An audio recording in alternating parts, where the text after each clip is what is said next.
Oh, right. We are live. I'm excited. I feel like we've been live, but officially at my desk and been live. I'm not traveling around the world.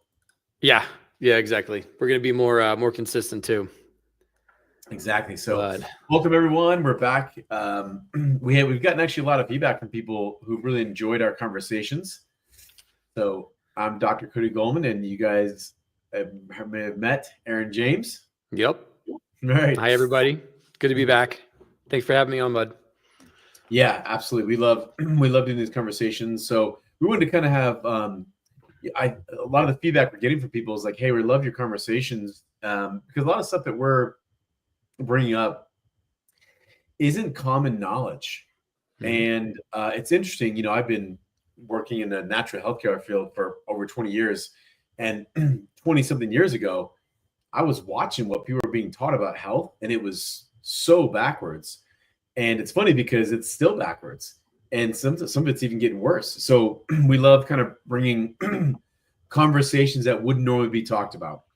Some of the stuff is controversial, and like, hell yeah, we want to expose those things. So in our conversation today, whenever many of the people I've worked with are exhausted and tired. Now, this conversation surrounds I have some people who are still sleeping 6, 7, 8 hours, but they're waking up exhausted, they're foggy, they just feel off. Yep. And today we're going to dive into the real reasons behind why you feel tired all the time. I really think this is a big deal.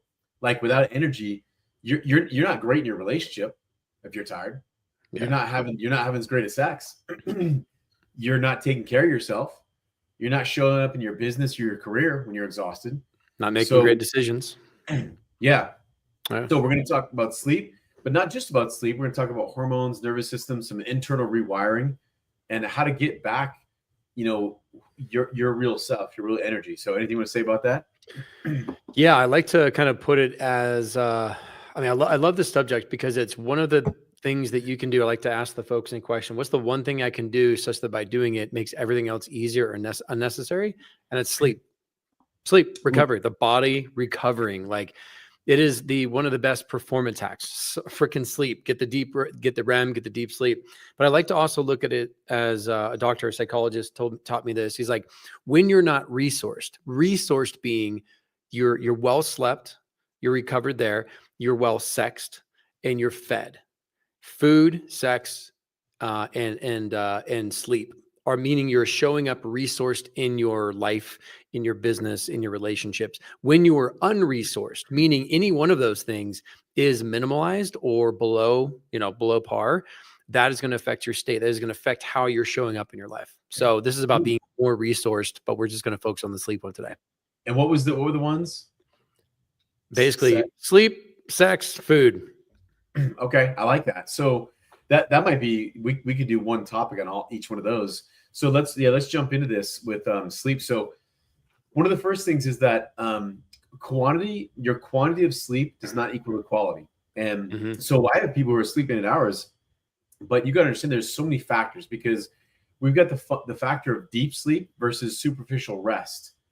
And I want to make sure people understand that, like, I think most people don't get this because they've never been told this before. But do you know so many women and men, let's talk about men too, because have hormone imbalances, low testosterone. But it's the buzzword as women of like, hi, I want to balance my hormones. Do you know that your hormones regulate at night when you sleep? This is interesting because if you look at it, not just during your hours, but your quality of sleep.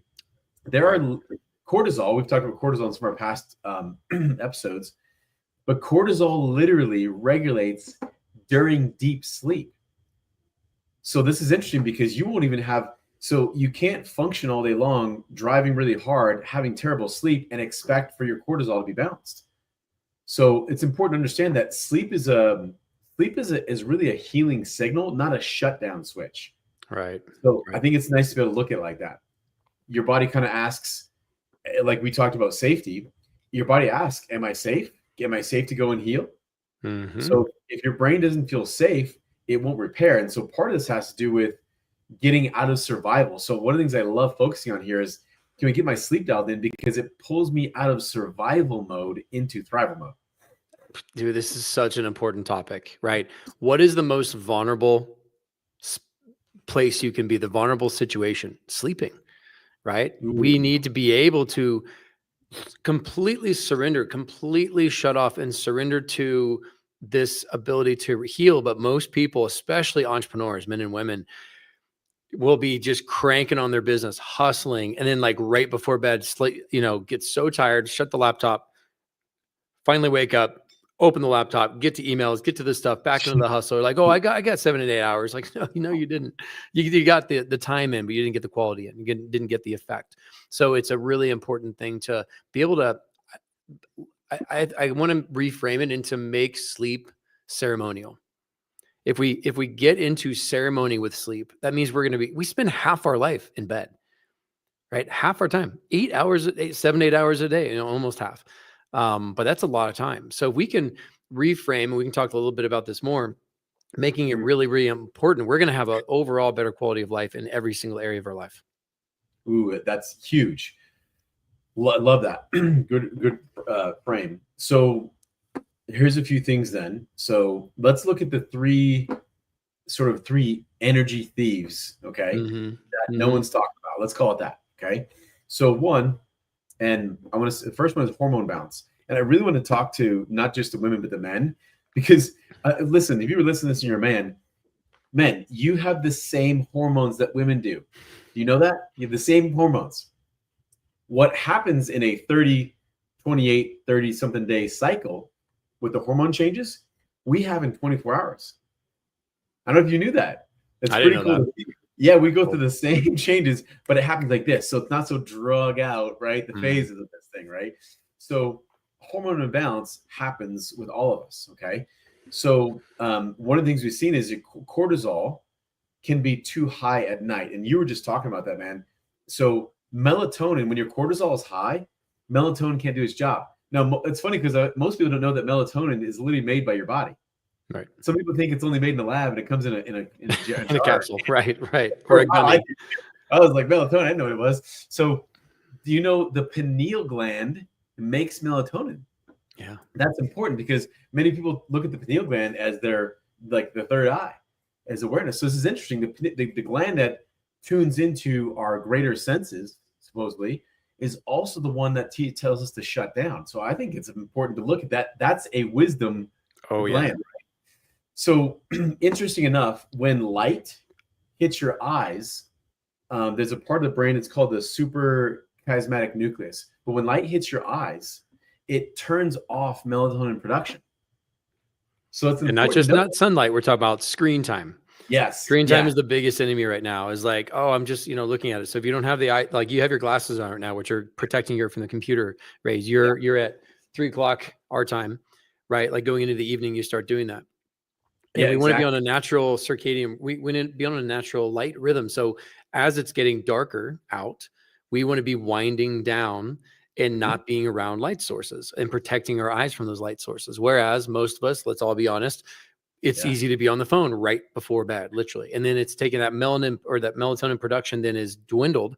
And then people are popping the pills to be able to take them, which is okay sometimes. Like I even use it sometimes when I'm like, I can't sleep or something was going on. I need that extra boost, but I don't want to rely on it every single day because we don't need to.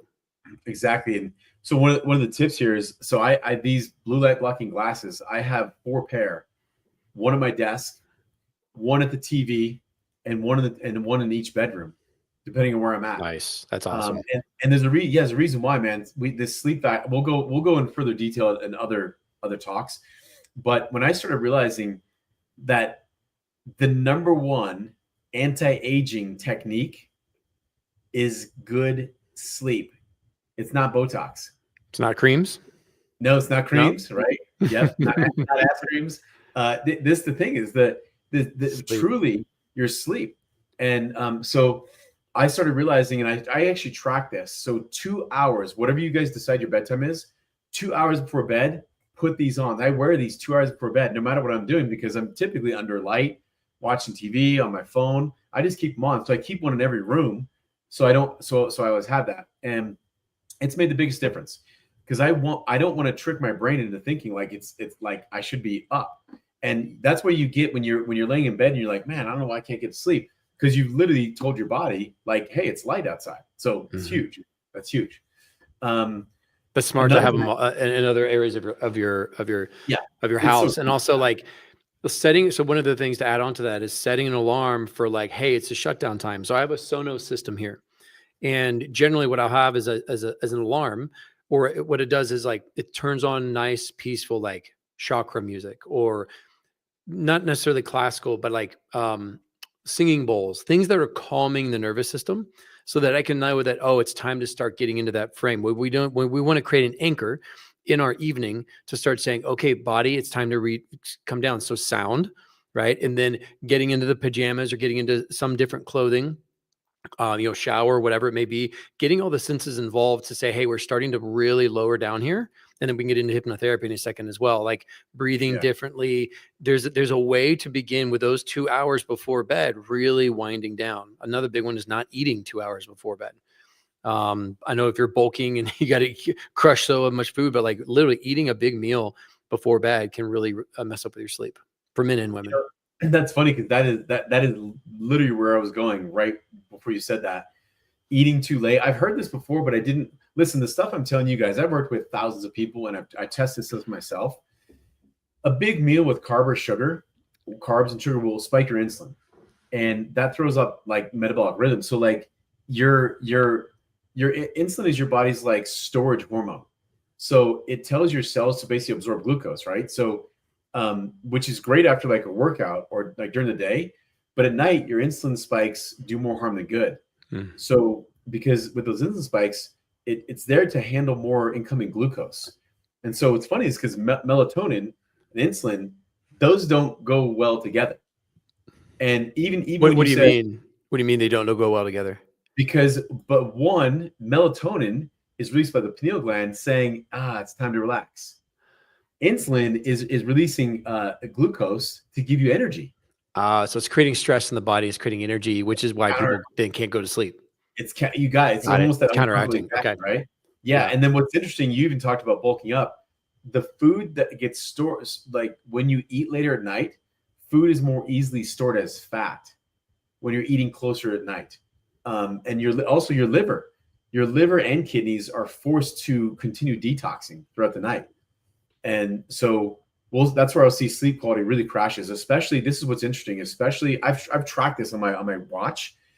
Deep and REM are the ones that get sabotaged with this. So you might have 6 hours of deep sleep, and you had the rest of it was kind of a crappier sleep. It still shows 7.5 hours, but you got crappy deep and crappy REM, which means your brain literally didn't repair itself. Like your that's when you have cognitions and memory and forward thinking. Yeah. And deep is when the growth hormone's released. So if you're working out and eating late, you're missing the growth hormone released at night to actually build your muscles and build your bones. Wow, that's really well said. Can we go into one little quick detail? So when we're talking deep sleep and REM sleep, for everybody listening, what are those key areas? I know every body is different, but what in general is around, like we want to have around two hours of deep sleep plus, and then for REM sleep, we want to be around that as well. Yeah, it's actually, so they say an hour to an hour and a half of deep, and an hour to 2 hours of REM is in general. Of the REM, okay. A little bit more on the REM side, okay.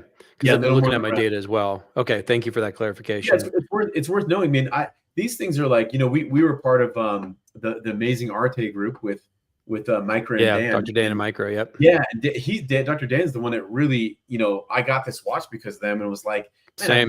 We're Garmin since then, 5 or 6 years now. Exactly. It's been most incredible things, man. Like, it is incredible to watch your sleep, and I've literally gone so far to I can tell you the things I need to do each day to get sleep. And so that's why we're talking about them. One of the most interesting two of them was some form of movement physically.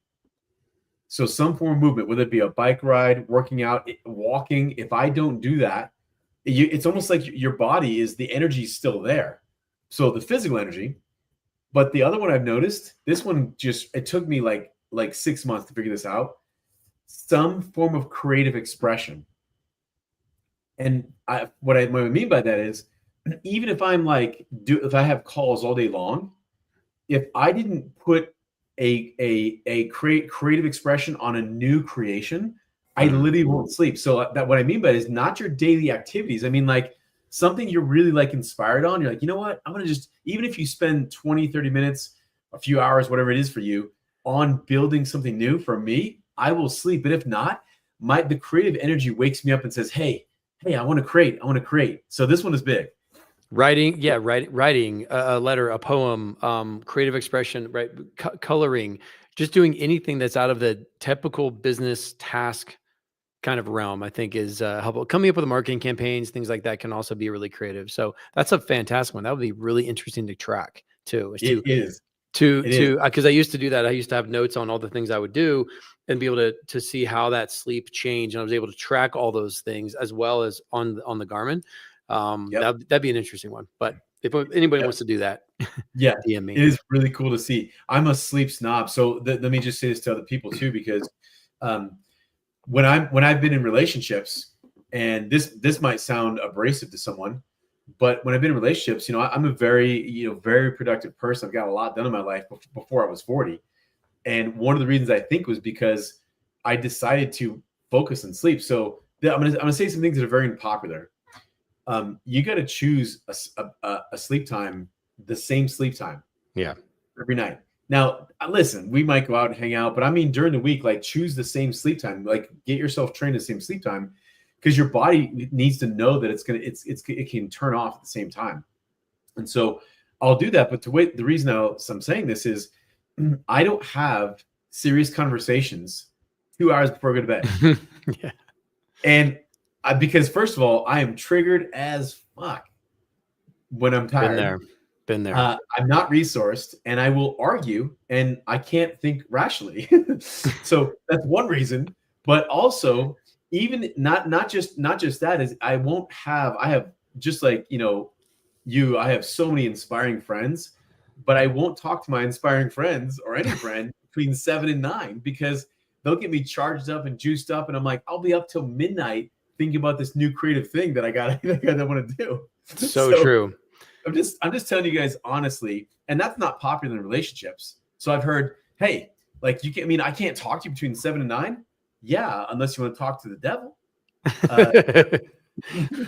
Well, people say, I've heard the term, never go to bed angry, right? Or never go to bed. Well, like, I think that's been great, but it's like in moderation, because sometimes there's been like, we got some shit to work out here. Let's do that. Cause I'm mad or angry. Like we get through this, or it's like, let's just take time, go sleep in separate beds or do whatever we need to do. It really depends. But I think these are all things about managing your energy, managing this self-awareness of your sleep.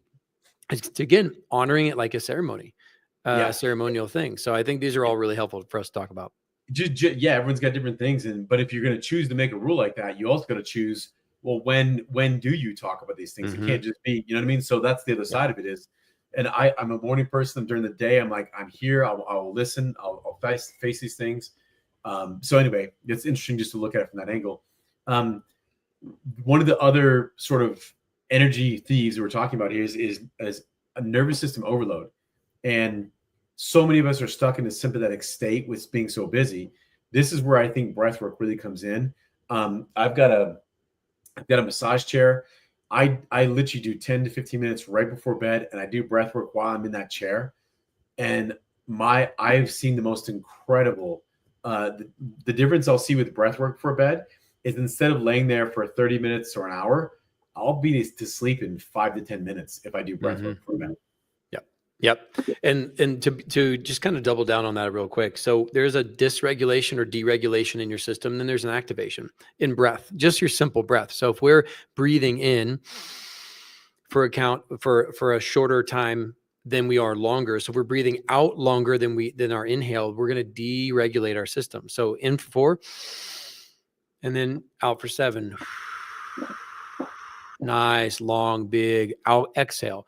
You start doing that for a few minutes, you can knock yourself out because you're bringing your nervous system down automatically. If you breathe in longer and then shorter on the other one, you're doing the opposite. So you want to make sure that we're doing the kind of breath work that is going to help your system start to relax. That's just a very, very basic, easy tip, is breathing in shorter than your exhale. That's going to down regulate and allow you to fall asleep faster. So you're breathing shorter than the exhale. So it's like Exactly. It's even smaller, like 4 in, even 2 at the top, or 1 second at the top, and just breathing out nice and slow. So I like 4 in, 7 out, or 8 out. Yeah. Nice and slow, in the nose, out the mouth. I do that. I do that to down regulate, and it's very, very helpful, especially if you feel your heart pounding or your mind going. There's also hypnotherapy. Then you can add breath work with music and in the sound of my voice or somebody else's voice, beginning to help you, not counting sheep, but like counting you down, allowing your whole system to start moving down. So a lot of cool little things we can add in there to help people sleep even deeper. Very cool. Okay. Let's do this is the third, the thief of energy, the ones that I aren't really being talked about. And you don't go to your doctor and get these kind of solutions because our medical healthcare system has never been, in at least the last 100 years, never been wired to teach you how to fix the cause of a problem. There's not a lot of money in helping you fix the cause. There's a lot of money in patching up symptoms and effects. So that's why I really love talking about these things. The third thing is inflammation and toxic overload. Okay, so gut bacteria imbalance, lymphatic stagnation, and liver overload. So just a few things on this. I would love to do a whole series on gut bacteria. That'd be a great conversation. That'd be a great one. Okay. Yeah, the gut bacteria is almost like the deep ocean. Like we are just trying to figure out. We don't know 75% of what it's even doing. We haven't seen down deep in that, right? But we're finding now that the gut, this is something that I didn't believe in until I got really sick. But the gut is said to be it's almost like a second brain. But now they're saying that your gut actually might be more intelligent than your actual brain.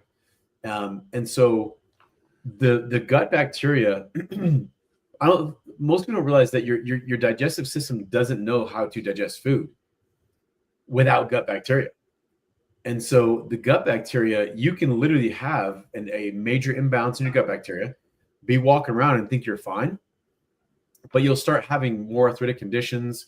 You're getting tired, you're inflamed, a little bloated, carrying extra weight, brain fog. And so the gut, and it'll cause you to have lack of sleep. So good gut bacteria, they work with you to help you sleep, have great energy. Good gut bacteria literally help you balance your emotions. I'm not kidding when I say this. Yeah, it's fascinating.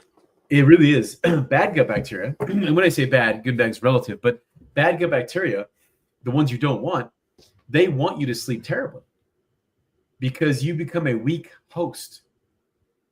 Weak hosts are controllable hosts. So the way that they help you feed them is give you sugar cravings. So they will communicate. And if you're not sleeping, if you're not resourced, you're not going to make good decisions. You're going to be craving, right? It's called ghrelin, I think, is one of the chemistry, the chemicals in there. Ghrelin causes you to have that urge for sugar. Yeah. So leptin and ghrelin are the two hormones we're talking about. Yeah. And they signal when you're full, when you're hungry, but when you have your gut bacteria will override that, and they will literally. And that's also the other thing is that sugar. I don't know if people know this, but bypasses your hunger, your full mechanism. So you can eat a box of donuts, but you can't eat a box of steaks. And that's the reason why, is because fat literally tells your brain when you're full. I think it's important to know that. Sugar, even if you're full, it's a really cool thing to go, sugar is like override. I'm like, man, you know what? I can do one more donut. Yep. That's also why you think about this. You can eat a huge meal and you're like, man, I'm stuffed. And then many people, they bring out the menu with dessert, and you're like, well, I got room. Got a hollow leg. Yeah, happens all the time. Exactly. There's always room for dessert. That's sugar fucking with your brain, just so you know when you say that, right? So, but sugar feeds the bad gut bacteria.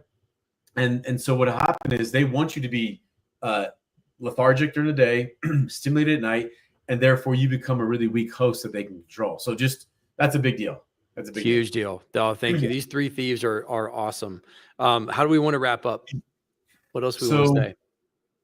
Yeah, let's look at maybe what we'll do is let's look at let's look at this. What would be that last one?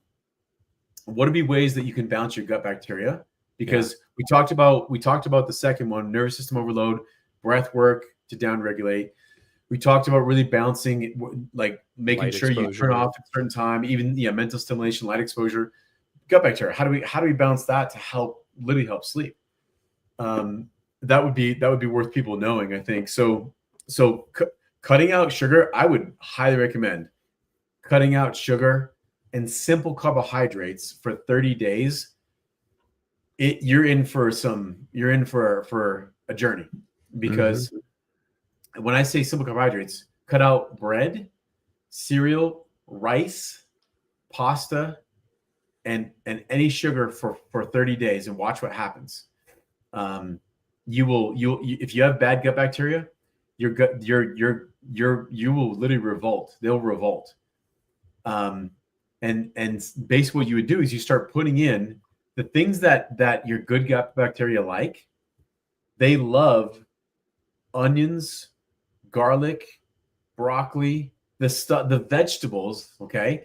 So what's really funny is when I have people do this, start eating these things, I have patients who literally tell me, oh no, I can't eat broccoli. Why? Broccoli bloats me. Okay. So I want to make sure that people hear this. If broccoli bloats you, that is your bad gut bacteria fucking with you. Okay. So good to know. There's an intelligence. Okay. You eat that broccoli and you feel bloated.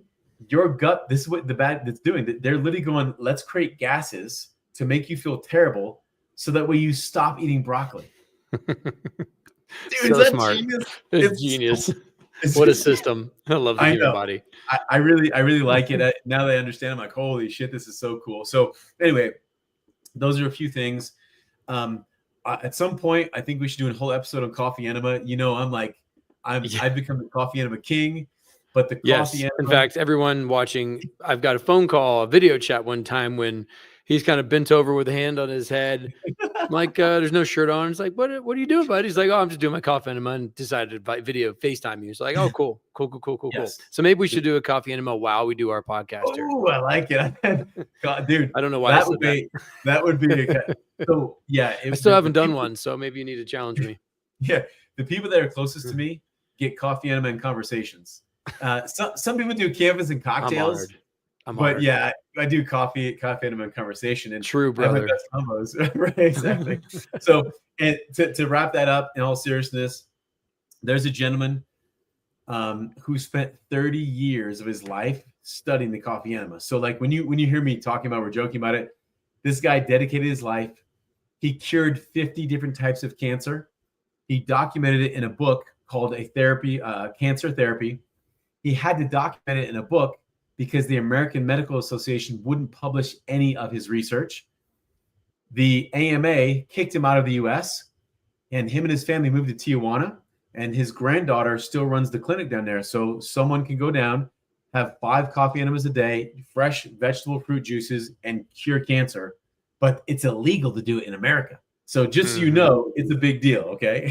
So, yeah. This is awesome. I think gut bacteria will be a great another conversation to go even deeper on that. And then let's remind people, watch the light 2 hours before, don't eat, no sugar, also no alcohol, right? Limiting alcohol anyway. Alcohol is a poison. We want to make sure if you're going to do that, keep it minimal. That's going to affect your sleep as well. And to start making it ceremonial, like really love your sleep. And I know a lot of people out there that love their sleep and they don't let anybody fuck with their sleep. So I think that's something we could all learn from and start to adapt. But I love this topic. Thank you for having me on to talk about it. I love talking about more sleep. If you guys have any questions for us, you can DM us. You can add questions or comments to the comment field there. And we don't have another webinar date yet for our masterclass, but we'll go ahead and post that pretty soon. And then we'll see y'all next week. We're going live next week. Yeah, thanks. And please, like you said, send us like comments. We'd love to